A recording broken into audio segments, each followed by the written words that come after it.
సరే, to sum up, నేను నన్ను హిందూపురంలో అభ్యర్థిగా నిలబెట్టనందుకు కాదు, మీరు తొలగించినప్పుడు అమర్యాదకరంగా నాకు చెప్పకుండానే ఒక వ్యక్తిని పిలిపించి ఇంకా చెప్పకనే నువ్వు వెళ్ళిపో అని చెప్పడం.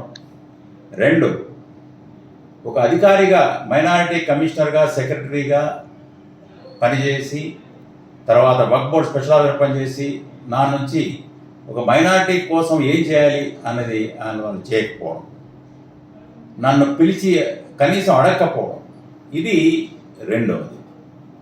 3వది మా రాయలసీమ ప్రాంతానికి తర్వాత పోలీస్ పరంగా నేను పోలీస్ వాళ్ళకు కూడా ఏం చేయగలను, చేద్దాం మంచి అని అనుకొని ఒక పరిణతి చెందిన తర్వాత ముస్లిం హక్కుల పరిరక్షణ మెయిన్. ఇవి అపోహలు ఉన్నాయి, కొన్ని వీళ్ళు సృష్టిస్తున్నారు కూడా, కొన్ని గందరగోళం.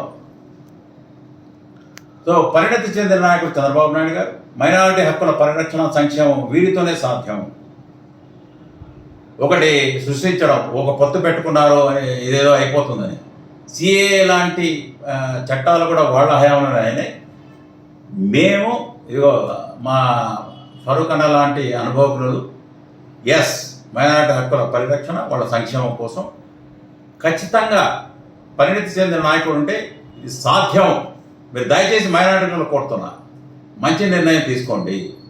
ఇదిగో పరదాల చాటులు ఉండడం కాదు, మా పొత్తు లేదు అంటూనే ఏ విధంగా పొత్తులతో నడిపిస్తున్నారు, ఏ విధంగా అని ప్రజలు ఎవరు మైనారిటీ నమ్మే స్థితిలో లేరు. నేను కూడా ఐఎమ్ నాట్ కన్విన్స్డ్, ఎవరు కన్విన్స్డ్గా లేరు. అటువంటి నమ్మకం ఎవరికి లేదు. మేము బీజేపీతో లేము అంటే నమ్మే స్థితిలో, మేము వైఎస్ఆర్సీపీని నమ్మే స్థితిలో ముస్లింలు కూడా లేరు, ఇందులో అనుమానం లేదు. కాబట్టి ఈ స్థితిలో మైనారిటీ హక్కుల పరిరక్షణకు వాళ్ళ సంక్షేమం కోసం పరిణతి చెందిన నాయకుడు, రాజనీతిజ్ఞుడు, అపార అనుభవం ఉన్న చంద్రబాబు నాయుడు గారి లాంటి ఒక నాయకుడి దగ్గర చేరితే మంచిది. ఆయన అనుభవం స్టేట్కి మంచిది, వ్యవస్థలు బాగుపడతాయి అనే ఉద్దేశంతో నేను తెలుగుదేశం పార్టీలో 2-3 రోజులు చేరబోతున్నాను.